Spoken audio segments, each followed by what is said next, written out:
today's economy. With AI, EV, smartphones, almost everything we touch today has semiconductors. The current market has at least 600 billion, actually more than that right now, and expected to be as much as 1 trillion by 2030. So the chart on the right hand side gives you a view of what that is. So Malaysia and ASEAN has a very, very large role to play for this area. Let's rewind a little bit how we got here. As we talk, we're presenting today from semiconductors really started as from integrated device manufacturers where the companies like Intel cover everything we do from design all the way to fabs. To today, there's a fabless model with a fabless and a foundry model. So we're creating pure plays. The US continues to remain dominant in the IP and design, media tools, the design side. And the rise of Asia, particularly Japan, Korea, Taiwan, China, in doing the manufacturing, doing the other parts of it. Malaysia is a semicon hub, really since the early 1970s. So this is going to grow. What's happening also today is a consolidation and in Asia.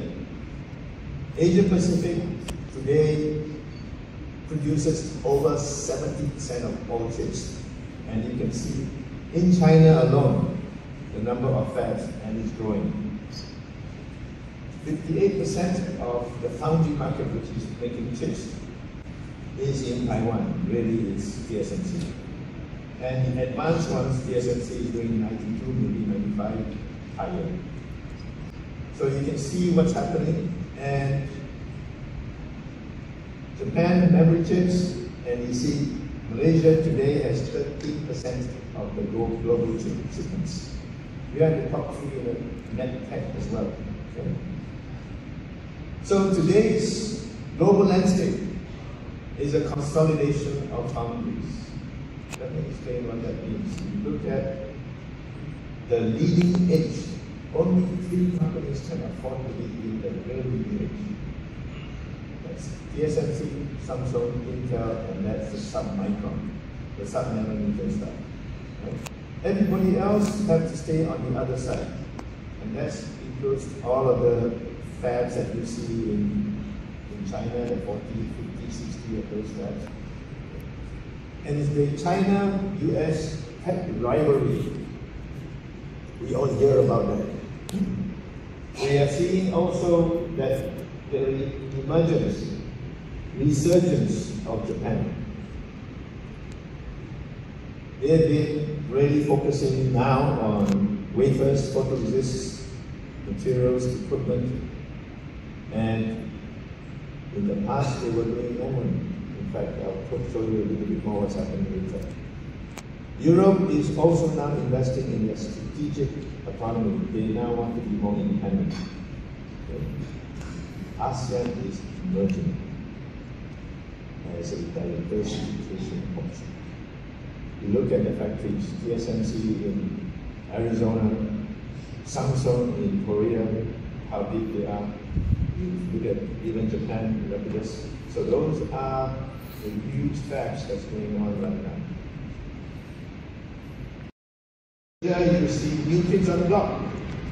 I just talked about Japan's revival with new impetus that they have to get back into semicon, not just materials. Okay?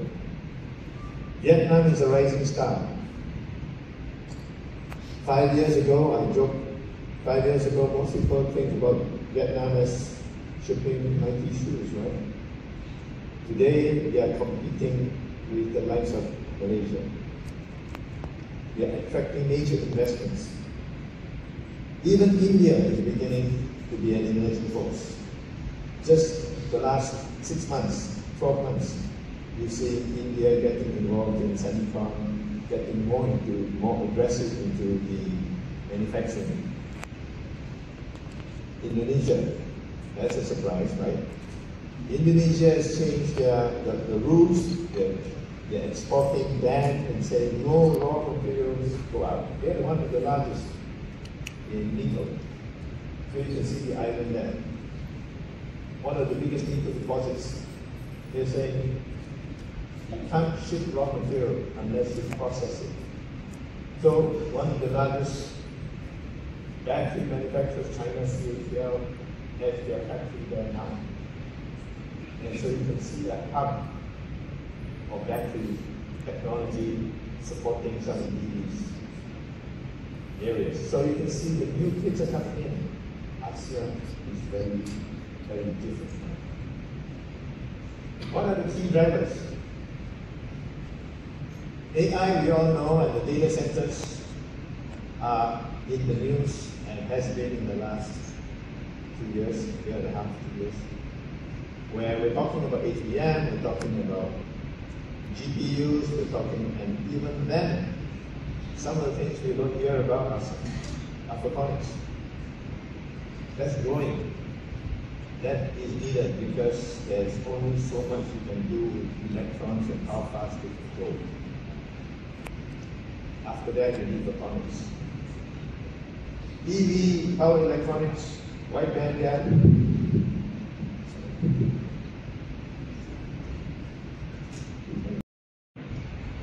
EVs, power, renewables are coming in, and we all know that's happening. So that's driving a lot of the power requirements, and that's where the semiconductors now have to evolve also. We all talk about Edge AI. Edge AI means sensors and IoT. And I show here a picture of the VR headset. Those headsets have some of the most advanced packaging because you're now putting 7, 8, 9 cameras inside, processing. You're having to put a whole bunch of stuff all within the glasses. So you've got the Meta announced about the Ray-Ban glasses. So you need the most advanced technologies already there. And I'm happy to say also, some of Penang's companies are involved in putting these things together. The other driver is political and geopolitics. Countries now want to secure their supply chain. They want to be independent, autonomous. National strategies. They want to be able to keep what they have. They no longer want to work with, dependent on other places that may be a little bit less stable for them. And also they want to compete. So now there's a lot more barriers being put up, and you hear about the US tariff barriers, we hear about counter barriers, we hear about all these. So all these are happening. So what does it mean? Device industry map shown by Yole Intelligence as the industry standard consultants. So this picture here shows the key main segments, industry segments, going to the right. And going from bottom to top are the different types of categories: memory, logic, power analog, opto sensors, the broad categories. So you can see each of these have 4 segments in them. The bottom segment, memory, logic. So you can see the one that is the gray column is referring to servers. The servers is the gray, darker gray, and goes up. That's really where the GPUs come in and the CPUs come in, and we only talk about those today on HBMs. Almost every news we talk about, even the government and AI is all in that area. Nobody talks about what are the others. But more importantly, we look at the top half. How much much is power, analog, optics, sensors. You can see the gray box, the gray column where the, I don't know if it's there.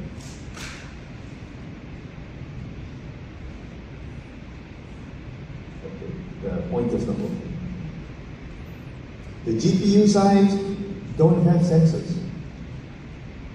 Why do you need a sensor on GPU and CPU? You don't. You do need sensors in the mobile, the consumer, the computing.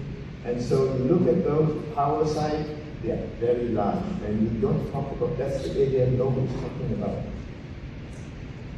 You hear only about HBMs, advanced packaging, HBMs. We don't hear advanced packaging for power, optics, okay? Sensors.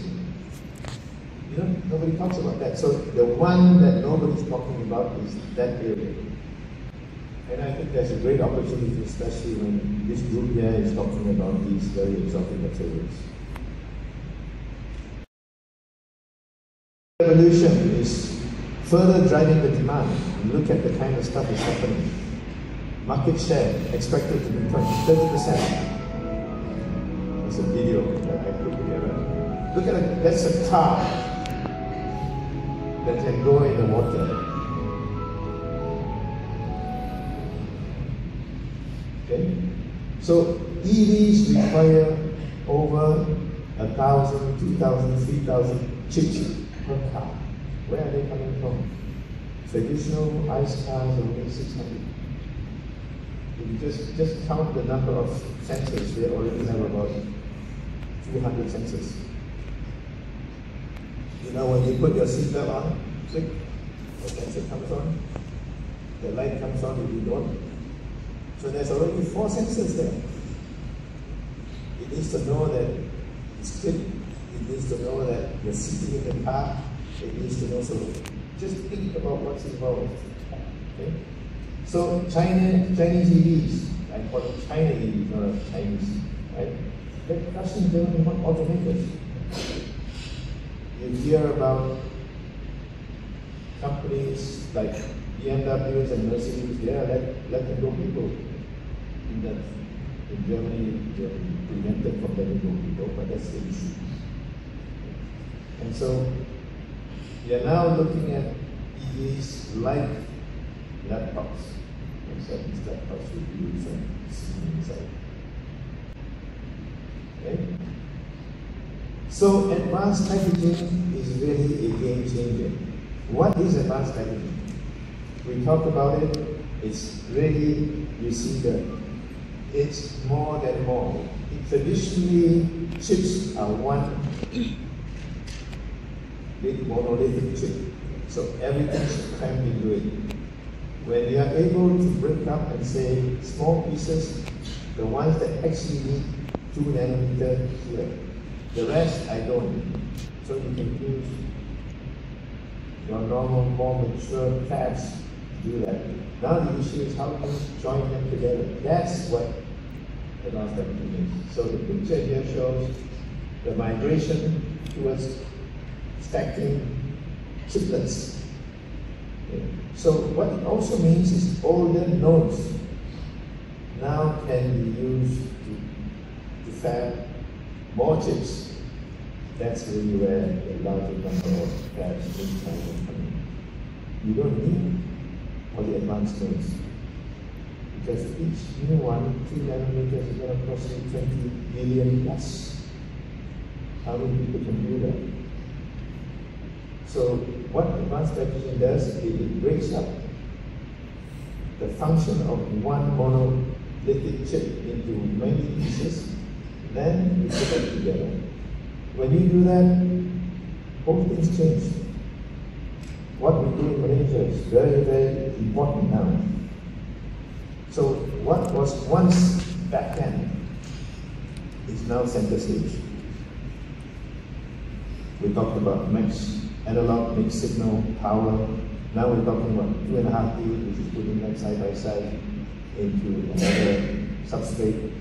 3D, stacking them like crazy. So the bottom picture you can see, the top picture is the traditional wire bond, and you can see how we're doing that. Now we have different ones, which is stacking. You now reduce the need. I don't need such a big chip to go to TSMC anymore. I just have a small chip. I can go and get it from them. It's easier. And then the rest, I work with other people. So the opportunity here is in Malaysia and ASEAN in the OSAT business to move up to the region. Traditionally, we've been doing the top half in Malaysia. There are different ones to that. But moving down to this new level of packaging is how we need to respond. It's not just Malaysia, it's the rest of ASEAN. Let me talk about the future outlook. Every region now is going to be specializing. We have, it's already there, US, Japan, Korea, Taiwan. Although it's not in the news, they are making sure they secure only the high, most advanced chip capabilities. That's what they're doing. China is going to be locked out with all the sanctions they put in place. ASEAN is the one that's been doing it. So putting these things together, ASEAN and China, same category. India is emerging. So we're talking about regional supply chains evolving. It's moving, it's happening now. What does it mean? Growing demand for collaboration. You can't do it alone. US, Japan, Korea, Taiwan, they recognize they can't do it alone, they have to do this. The rest of us need to think the same way. R&D, talent is no longer limited to just one country. It's a whole supply chain. Packaging, specialty materials, what you guys talk about today and tomorrow, what you're doing, they are going to be key in enabling many of these leading groups. Wow. Sustainability and energy efficiency is going to be also a big area, not only for the fabs, but for products. So, this is the future. This is the trend. This is what's happening. It's quite obvious if you look carefully, but it's not obvious also because it's not being discussed. It's not in the news. People like you are deep into technology. You need to see that. You need to know what you're doing. If it's not in the news, it doesn't matter. You will make the news for them. Make it work. By 2030, after India and China. Why? The forecast is 750 million people in ASEAN. It's going likely to exceed EU, which has a rapidly aging population. So it's large. Right now, over 680. We're going to go 750. Median age is 30. That means young, tech-savvy. Over 75% has access to internet. Everybody has a phone. Okay. The middle class is growing. As they graduate, like you, they're working, they're doing, so they're growing. The demand is there. Okay. Further, rapid urbanization. Cities are growing. As cities grow, technology is needed. I was in a talk a few months ago in Kuala Lumpur. They talked about a wellness city, a whole city that they're building in the middle of Kuala Lumpur just for health. They've got 3 hospitals, they've got condominiums, they've got all kinds of things that they're building. That's to do just that. Indonesia, we hear they're moving the capital over to Borneo and they are having a huge push. We don't know what's happening well. Also in India, you're seeing all that happening. Vietnam, and so on. So if you look at all this, the opportunity is right there. I just talked about during the break. Even the UK, they're coming to Malaysia. They never really have been any interest in UK and Malaysia. Their interest has always been in Australia. So they've already had 2 delegations. I was involved in both of them, beginning of this year and last month. They're coming. They're here, they're meeting many of you. What's the reason? Because they need to make this work. So, what is the opportunities? Malaysia can strengthen its role in advanced packaging and test. We build on the capacity and capability we already have 50 years. I'm working with some of these companies, and you're probably working with some of these, many of these companies. More companies are coming in. Universities and industry must partner. You can't work alone anymore because technology is moving so fast. No one can afford it. And having a meeting like this, having conferences like this helps. ASEAN can position itself as a neutral, resilient hub. The world is going to be polarized between East and West. We are neutral, we are neutral right now, we should continue. And they're already coming. Penang is a stopping point for almost everyone. China, Japan, Korea, UK, US. We know that. And with the EV push, with what Indonesia is doing, Malaysia can integrate batteries, power semicon, packaging. We already have. It's just a matter of now putting more of these more advanced stuff in. So that's to create a whole food ecosystem, help enable the rest. That's what we are involved in. So don't think of just what we're doing is this small piece. And I'm really happy to see companies or representatives from different countries here, because that is how it's going to make it work. With that, thank you very much.